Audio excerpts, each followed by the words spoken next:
Uh, where are we in the series of show notes? Oh, right. Should we talk about Apple Arcade, Griffin? There was a story that came out this week where developers are fearful that Apple's going to cancel the whole thing entirely. And to be honest, I wouldn't be surprised if they did that. What do you think? I don't know if they're on route to being canceled, but this is certainly yet another. This is like the cult cast negative episode, Dude, negative yeah, topic we're not trying special. to keep it negative, but these are the stories that were out this week. Mhm. Okay, so here's the title: Apple Arcade's future. Kids win, but devs fear smell of death.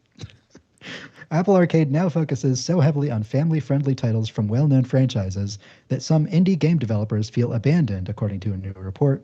Some even predict doom, or at least creative stagnation, lies in Apple Arcade's future if things don't change. Quote, very few original games are being greenlit unless they are attached to big family-friendly IP, reports the elusive mobilegamer.biz. I love a good .biz. That's how you Maybe I know that should they're maybe credible. I should start a .biz. A glance at the top 20 most popular games on Apple Arcade might explain why. Titles like Hello Kitty Island Adventure, Disney Dreamlight Valley, and Sonic Dream Team dominate the list. Apple seems focused on making the games that its subscribers play the most. I mean, that seems reasonable. Much of the rest of the list consists of what Apple calls App Store greats. These are popular games released years ago in the App Store, then added to the subscription service with in app purchases stripped out. Developers of completely original games don't sound happy with the direction Apple Arcade is going. Quote, one studio boss told us that after months of glowing feedback on one particular game, the arcade team suddenly withdrew its interest in the title, citing a change in strategy. When the developer asked for feedback and offered to reduce the budget and retool the game to better fit Apple's needs, the arcade team simply stopped responding to their emails. That's just End rude. quote. One developer even said that Apple Arcade had the quote smell of death end quote around it and claimed the Apple employees didn't seem certain the service had a future.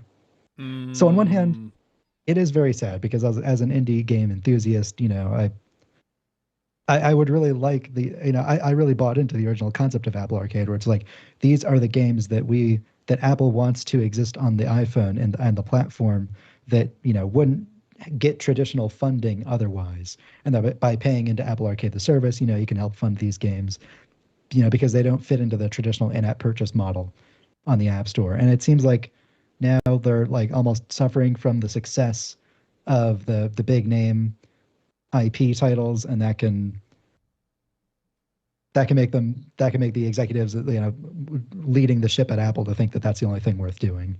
But it sounds to me like it's not really, on the brink of disaster. It just sounds like it's evolving based on what people want to play. yeah.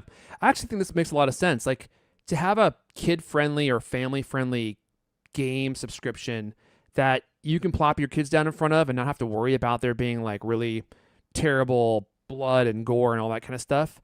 And on platforms that kids typically play on, like iPad and iPhone and stuff, like I actually think that makes a ton of sense. Yeah. And there's nothing really that's like it. I mean, PlayStation's not like that. Game Pass is not like that, obviously. So it is kind of a niche that I think is perfect for Apple. And, Apple Arcade is so cheap. I don't think that they're going to be spending money to develop AAA titles on Apple Arcade. I mean, first of all, how many people game on Mac? So it's probably not worth it for them to do that. But these kind of, well, besides Griffin, and if you listen to our last off-topic episode, you'll know how surprised I was, and also not surprised to hear that that is Griffin's primary gaming platform. And he's like, I game on the Mac, and I was like, of course you do. He also games on that next computer behind him. He plays like Oregon Trail Oh and God, stuff. I wish I had an next computer. Go to cultof9to5macrumors.com, and enough people give me money, I'll buy an next Donate one. computer. Yeah, or you could donate your next computer. That's something that we would take definitely Oh instead of yeah, your yeah. $5. But yeah. So I game primarily on PC and also on Xbox Series X, and they're more adult focused games. So I think the $5 for Apple Arcade, if they're simple, easy to hop in, easy to hop out of experiences that are also suitable for kids, I think that's kind of all Apple Arcade needs to be. I don't know what their vision was for Apple Arcade. Like, I don't know if they had some grand vision of what was going to be happening here, or if this was a, TC throwing his wheat-free pasta at the wall and seeing what stuck. But I don't think it needs to be anything more than it already is. Like, it's a place for simple games that they throw in with your Apple One subscription because they want to charge you more money, and it's like, oh, we'll toss this in here and see if it makes a difference. I think that's actually kind of something that the marketplace needs, especially for kids gaming on the iPad and stuff. Anything else on this story, Griffin? No, that's pretty much. It's nice that it's turning into something different, even though it's not really what Apple originally pitched it for. And it sounds like they need to, maybe relay that down to their developers before they dump like hundreds of hours developing games that are going to get suddenly red lit. But Red lit. Yeah, I thought they were going to be doing more. I thought they were going to be funding more indie games and big titles and stuff. And I'm kind of surprised to see that is something that developers are complaining about, and that seems to not be happening. But it does indicate that maybe they are rethinking what Apple Arcade needs to be. And since it's not been like a huge hit for them, which I doubt it has been, that they're like scaling it back. Like they're going to keep it around and keep putting games on the platform, but they're not going to be spending a ton of money pushing for games that aren't going to hit huge audiences. I mean, Game Pass was one of the original, if not the original, game subscription service. And I think it's been hard for Microsoft to even figure that out. Like, that was just such a new and novel thing. And people were so used to buying their games and owning them that it was a hard proposition to convince people to pay. I don't even know how much Game Pass was at the time, $10, $15 a month to like have a subscription to games. Now it's great because they have so many games on there, and especially now that Apple or that Microsoft is folding Activision Blizzard into the stable of studios. It's like, man, there's gonna be like Call of Duty, Diablo.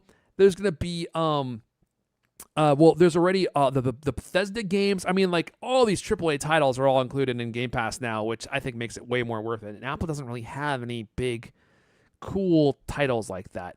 Level Remix is saying Apple console in the future. You already have a console. It's called an Apple TV.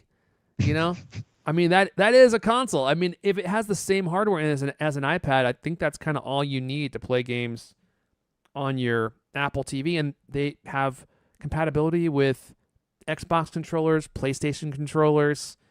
I just don't think people don't take Apple seriously as a gaming platform. I think that's their biggest hurdle, except for iPhone and iPad. But mobile games are not real games. So I'm sorry to tell you that, but I mean, from a real like gamer perspective, it's like those aren't real games.